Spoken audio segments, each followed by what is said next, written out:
$64,000 bought the shell of this house. 40 by 60, 2,400 square feet of structural insulated panel, delivered CNC cut and ready to stand up. Let me correct that number before it does any damage. 64,000 is the shell. It is not the house. The finished building costs several times that, and I am going to give you every line of it before this video is over. But here is what that shell does. A code-built home tests somewhere around 3 to 7 air changes per hour under pressure. Documented SIP houses test between 0.6 and 1.7. That is passive house territory, and it means this envelope genuinely outperforms a $300,000 conventional house. There is a catch, though. The tightest building you can buy is also the least forgiving of one bad seam. A town in Alaska proved that in 2001. Start with what showed up on the trucks, because the product is genuinely unlike anything else in residential construction. A structural insulated panel is a sandwich. Two structural facings, usually oriented strand board, sometimes metal or fiber cement, bonded to a rigid foam core, typically expanded or extruded polystyrene. That is the entire product. No studs inside it, no cavity, no framing members at all. And that sandwich does 4 jobs simultaneously. It is the structure, it is the sheathing, it is the insulation, it is the air barrier. In conventional construction, those are 4 separate trades doing 4 separate passes, and here they arrive on one truck already assembled. The panels are not small, and they are not light. Thickness runs from about 4.5 inches up to 12.25, and the core thickness is what sets your R value. You need roughly 6 inches of polystyrene to reach R20. A single panel weighs between 90 and 100 pounds, which works out to just under 3 pounds per square foot of wall. They arrive CNC cut. Window openings, door openings, the electrical chases cut at the factory from your drawings, numbered and stacked in erection sequence. The major manufacturers in this market are Premier Sips, Insulspan, and Extreme Panel, and they all work essentially this way. Now, the money. Material-only pricing for SIPs runs $17 to $30 per square foot in 2026, depending on core thickness, facing material, and how complicated your cuts are. For a 40 by 60 Barndominium shell, a real published example from Apex comes to $64,200. That is the number in the title, and it is a genuine number for a genuine product. Here is what it does not include, and I want this said early rather than buried, because it is the single most expensive misunderstanding in this entire category. It does not include the slab. It does not include interior framing, plumbing, electrical, HVAC, drywall, flooring, cabinets, fixtures, or a single interior wall. It does not include the crane you will need. It does not include labor. The Barndominium industry has a rule of thumb for this, and it is worth memorizing. A weather-tight shell is roughly 20 to 40% of your finished cost. The interior is the majority of your budget, and it is where nearly all the variation lives. So $64,000 buys you a building that keeps rain out. It does not buy you a house. And anybody presenting a shell price as a house price is either confused or selling something.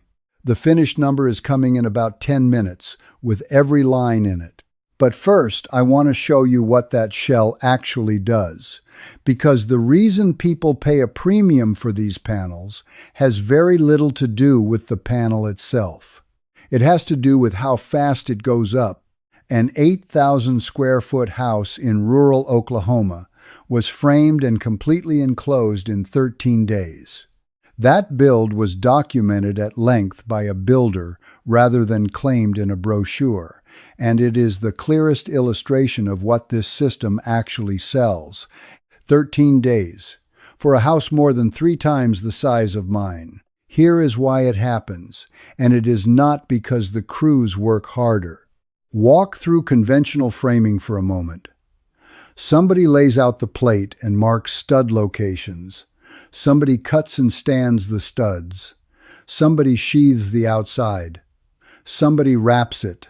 Later, after the mechanical trades have run their lines, somebody comes back and fills every cavity with insulation. That is 4 or 5 separate operations, each requiring a different crew or a different day, and every one of them is a chance to introduce a gap. With panels, all of that already happened at the factory. The wall arrives as one piece, cut to the drawing, with the openings already in it. Set it, fasten it, seal the joint, move to the next one. There is no cavity to fill because there is no cavity. There is no sheathing pass because the facing is the sheathing. There is no insulation crew because the insulation is glued between the two skins. The industry figure is that SIP construction cuts build time by up to 55%, and that number is believable once you have watched a wall go up in one motion. The materials side helps too, though not in the way people expect. A 2021 analysis of a typical 2,000 square foot home found that building with panels eliminated over $16,000 of dimensional lumber because you are buying OSB instead of 2x4s, and those two commodities have not tracked each other in years. Put those together and you get the actual economic argument for SIPs, which is subtler than the marketing suggests. Panels carry a genuine material premium over stick lumber, but fast erection and reduced labor offset a large part of it, which is why a high-performance panel shell frequently lands at only a modest premium over a code-built stick frame rather than the enormous one you would guess from the per square foot number. Now, the two things that premium does not cover, and I paid both. You need a crane, not for the walls necessarily, but roof panels on even a single-story building require lifting equipment because a 90-pound panel that is 20 feet long is not going up a ladder. Budget for it, and budget for the day it sits idle because something else was not ready. And you need people who have done this before. Panel erection requires uniquely skilled contractors, and the ceiling work in particular is where inexperience shows up years later rather than immediately. I will come back to that, because it is the most important thing in this video. But first, what it is actually like to live inside one. The first thing people notice when they come through the door is the windows, and they usually cannot say why. It is the depth. A finished panel wall in this house is about 8 inches thick, 6 inches of foam core, the 2 OSB facings, drywall inside and cladding outside. A conventional 2x4 wall with drywall runs about 4.5. So every window and every exterior door sits in a reveal roughly twice as deep as the one in the house you grew up in, and that reads to the eye as substantial before anybody has explained anything. The second thing they notice takes longer, and it is the walls themselves. There are no stripes on them. In a conventionally framed house, the studs conduct heat differently than the insulation between them. Over years, that temperature difference changes how dust settles on the drywall, and you end up with faint vertical shadows every 16 inches. Once somebody points it out, you cannot unsee it. In a panel house, there is nothing to conduct. The insulation is continuous, and there are no studs in the exterior walls at all, so the walls stay blank. Then the sound. A cavity wall has air in it, and air in a cavity is a drum. A panel is solid foam bonded between two rigid facings, and it does not resonate the same way. Rain on the roof is muted. Wind is largely absent. Traffic on the road is gone. Several people who have stayed here have mentioned it before they mentioned anything else, usually as a slightly unsettled comment about how quiet the mornings are. And the temperature drifts slowly, very slowly. On a mild day, the mechanical system barely engages because an airtight envelope with continuous insulation gives back heat at a pace you have to be patient to observe. Now, the honest part, because there are two things about this house that disappoint visitors who arrive with expectations. The first is that panels do not automatically give you an open floor plan. SIPs are an envelope system. Interior partitions are framed conventionally, exactly like any other house, and if you want a wide, clear span in the middle of the building, you engineer and pay for it the same way everybody else does. People sometimes arrive assuming a panel house is a big open box. It is not, unless you designed it that way. The second is electrical. The factory cuts, chases through the foam, and you fish your wiring through them during construction. It works well, and it is genuinely tidy. But adding an outlet on an exterior wall 3 years later is meaningfully harder than it would be in a stud bay, and that is a real limitation you accept up front. What you get in exchange for those two things is the reason anybody builds this way, and it is measurable. There is a test that tells you more about a house than any other single number, and almost nobody buying one asks for it. It is called a blower door test. You seal a fan into an exterior doorway, depressurize the building to 50 pascals, and measure how much air leaks back in. The result is expressed as air changes per hour at 50 pascals, ACH 50, and it is the closest thing the construction industry has to an honest report card on an envelope. A code-built house typically lands somewhere between 3 and 7. Now here is the physical property that makes panels different, and it is worth understanding because it explains everything that follows. Both OSB and expanded polystyrene are air-impermeable materials. Air does not pass through either of them, which means that across the entire field of a panel, the whole surface between one joint and the next, there is no leakage at all. None. Not reduced, not slowed. There is nothing for air to travel through. So a panel building only leaks at its joints. Everywhere else, the envelope is simply closed. The documented results reflect that. Panel houses commonly test under 1 to 1.5 ACH 50, which is passive house territory. A building professional who constructed his own SIP home measured 1.7 on completion, having never run a blower door test before in his life. Another builder's panel house came in at 0.6. Set those against a code house at 3 to 7, and you are looking at an envelope 3 to 10 times tighter. That is the whole claim in this video's title, and it is measured rather than argued. Then there is the second half, which matters even more if you are comparing this against a steel barndominium. Thermal bridging. Every framing member that runs from the inside of a wall to the outside is a path for heat to travel around your insulation. In wood framing, that path is mediocre. In steel framing, it is excellent, and the barndominium industry says so directly. A metal shell is thermally poor on its own. Thermal bridging through steel framing is a genuine performance problem, and batt insulation between framing underperforms badly in these buildings. A panel has no framing members in it. The insulation is continuous from corner to corner, with essentially no bridge path anywhere in the field. Put the air tightness and the continuous insulation together, and you get the number people actually feel. SIP buildings typically reduce heating and cooling costs by 40 to 60%, with a payback period generally running 3 to 7 years. That is where the premium goes, and that is where it comes back, which brings us to what the premium actually is, in full, with nothing left out. Start from the shell and stack. $64,200 in panels sitting on the ground.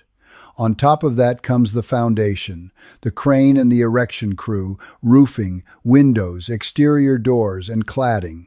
then interior partitions, which are framed conventionally, then plumbing, electrical, HVAC, drywall, flooring, cabinets, and fixtures. One line disappears from that list compared to any other building, and it is worth pausing on. There is no insulation line, not reduced absent. The insulation was purchased in the first line and installed the day the walls went up. Everything else you pay for exactly like anybody else. So here is where a 40 by 60 lands in 2026. At a standard finish, owner-directed, 2,400 square feet comes in between $192,000 and $288,000. That is $80 to $120 per square foot. Push toward high-end kitchens, tall ceilings, and a full general contractor running the job, and you go past $384,000. And turnkey SIP homes, specifically the whole thing handed to somebody else, start to finish average $150 to $220 per square foot, which the industry describes as comparable to premium custom builds. On this footprint, that is $360,000 to $528,000. The kit market scales just as hard. One published SIP's home kit for a large U-shaped plan lists at $297,000 for the panel package alone. So let me answer the obvious question directly, because the title of this video invites it.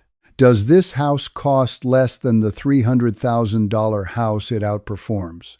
Owner-directed, at a standard finish, yes, comfortably, and with a dramatically better envelope. Fully turnkey with premium finishes, no. It costs more, and I am not going to stand here and pretend otherwise. The word in the title is Outbuilds, and that word is doing precise work. This building outperforms a $300,000 code-built house on airtightness, on thermal bridging, on energy cost, and on the speed it went up. It does not automatically undercut it on price. Those are two different claims, and the industry blurs them constantly. Which brings me to the single most useful sentence I can give you in this entire video, and it applies to every supplier, every builder, and every quote you will ever receive on any building system. When somebody hands you a number, ask exactly one question. What is not included in this number? The answer tells you everything. It sorts the honest quotes from the optimistic ones in about 4 seconds, and it is the reason people budget for a $64,000 shell and find themselves $150,000 short 8 months later. Now, everything I have told you so far is the case for building this way. Here is the part of the story that nearly ended structural insulated panels as a category, and it started in a town in Alaska. In 2001, a cluster of structural insulated panel buildings in Juneau, Alaska began failing. Not cosmetically. The oriented strand bored the structural facing. The thing actually holding the building up was rotting near the panel seams. Investigators went in, and what they concluded reorganized how this entire industry does its work. The panels were not defective. The foam was fine. The failures were happening because air was leaking through poorly sealed seams, and as that air passed through the assembly, the moisture in it condensed. Understand the direction, because it is the opposite of what people assume. This was not rain getting in. This was indoor air getting out. Warm, humid air from inside a heated building gets pushed toward the top of that building by stack effect, the same way smoke goes up a chimney. If it finds a gap in a seam, it travels through the assembly on its way out. And somewhere in that journey, it passes through a part of the panel cold enough to drop it below dew point. The water comes out of the air right there, inside the joint, against the OSB, where nobody can see it. Winter after winter. Up to that point, caulk and canned spray foam had satisfied the requirements of most panel manufacturers. Juneau demonstrated that foam in a seam does not reliably stay airtight. The investigation floated several explanations. all of them ordinary. The seams may have been sealed on a cold or damp day, the crew may have been sloppy, the panels may have shifted as the building settled or as humidity changed. There is also evidence that thin layers of spray foam simply are not airtight to begin with.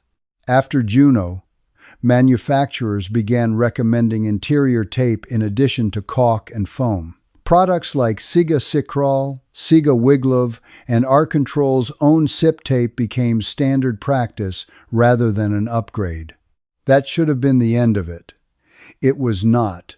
And the reason is the part I want you to actually take away from this video. A building professional in Virginia built himself a SIP house in 2008. When he tested it, it came in a little over 0.6 ACH50 nearly passive house tight, one of the best envelope numbers you will find on a residential building anywhere. In 2015, adding onto that house, he found damaged OSB on the roof and the upper portion of the walls. His overall air tightness was superb. That was never the problem. The problem was that his remaining leakage was concentrated at the top of the building, where stack effect drives hardest, and concentrated leakage in a cold assembly is exactly the condition that grows rot. So, here is the thing nobody tells you when they quote you, an ACH50 number. Air tightness is reported as a whole building average. Rot is local. A house that leaks a little bit everywhere may outlast a house that leaks almost nowhere except one seam at the ridge, and the second house has the better test result. The tightest envelope you can buy is the one least forgiving of a single bad joint, which is why building this way comes with a list of non-negotiables. 5 things. And I paid attention to every one of them because of what happened in Juno. First, sealing. Tape every seam, inside and out, in addition to caulk and foam knot instead of. That is what the industry moved to after those failures, and it is not the place to economize. Then verify it. The recommended practice is to run a blower door test with a smoke pencil before the drywall goes on, walking the seams and watching where the smoke pulls, with particular attention along the ridge. The timing is the whole point. Before drywall, a bad seam is 20 minutes of work. After drywall, it is a bad seam behind a finished wall, and you will not find it until something goes wrong 7 years later. Second, mechanical ventilation. And this one is genuinely mandatory rather than recommended. A building this tight cannot rely on leakage to bring in fresh air because there is not enough leakage to rely on. The trade organization states it plainly. Air leakage rates well under 3 H50 require mechanical ventilation. A heat or energy recovery ventilator brings air in on purpose in measured amounts and exhausts stale and moisture-laden air out. And skip exhaust-only fans as your ventilation strategy. They work by pulling air out and assuming the envelope will let replacement air back in. In a panel building, it will not, so you end up with sustained negative pressure inside a sealed box, which is precisely the condition that drives air through whatever small gaps do exist. Third, insects. They do not eat foam, but they will happily tunnel and nest in it, and carpenter ants are the practical concern in wooded country. Manufacturers historically recommended aggressive pesticide programs, which is a lot of chemistry to live inside of. The better answer arrived when the industry developed panels with borate worked into the foam itself relatively non-toxic and effective at preventing infestation. Specify those, and put steel mesh at the foundation as a physical barrier. Fourth, water detailing, which is ordinary building science applied strictly. Put a capillary break between the panels and any concrete, because concrete wicks moisture and OSB drinks it. Make sure the panels are dry before roofing underlayment goes down. And if there is any doubt about moisture in the OSB, use a breathable synthetic underlayment rather than felt so vapor can leave rather than being sealed against the panel. Fifth, and this one is purely about planning. Panels are CNC cut from your drawings. Every opening, every chase, every dimension is fabricated before anything ships. Moving a window after the order is placed is not a framing change, it is a manufacturing change, and it is priced accordingly. With stick framing, you can decide some things on site. With panels, you decide them at the drawing stage, and then you live with them. So where does all of that leave the claim in the title?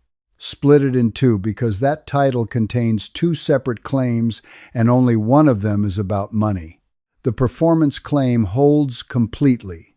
An envelope testing between 0.6 and 1.7 air changes per hour against a code-built house at 3 to 7. Continuous insulation with essentially no thermal bridge path in a category where steel framing is a documented performance problem. Heating and cooling costs down 40 to 60%, paying the premium back in 3 to 7 years. None of that is argued.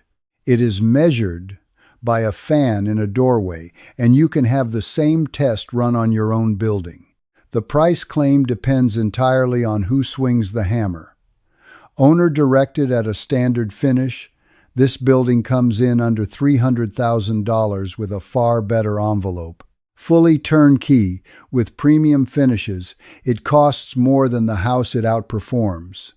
Both of those are true, and they are not the same sentence. So, who is this actually for? Somebody who intends to own the building for decades, because the operating cost advantage compounds every single month, and the payback assumes you are still there. Somebody building in a climate with real winters or real summers, where 40 to 60% of a serious energy bill is serious money. Somebody who can make their decisions at the drawing stage and stick to them. And who it is not for. Somebody who likes to decide things on site with a tape measure and a saw. Somebody in a mild climate where the energy savings take a very long time to justify the premium. And anybody whose builder has never erected a panel building before, because the ceiling work is where inexperience hides for 7 years and then presents a bill. Here is what I would actually take out of this video.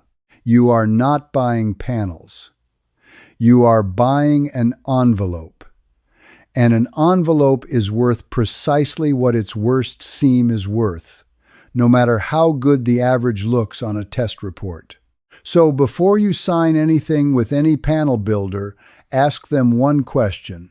Will you run a blower door test with a smoke pencil before the drywall goes on, and will you put that in the contract? That is it. It costs almost nothing, it is the industry's own recommended practice, and it happens at the one moment in the build when a bad seam is still 20 minutes of work instead of a demolition project. And the answer tells you everything about who you are hiring. A builder who has done several of these will say yes before you finish the sentence because they already do it. A builder who has not will explain why it is not really necessary. Post what yours said in the comments. I read them, and I would like to know how often the answer is yes. Next time. The ventilation system a house this tight is legally required to have, what it costs, and why choosing the wrong one makes the building worse rather than better.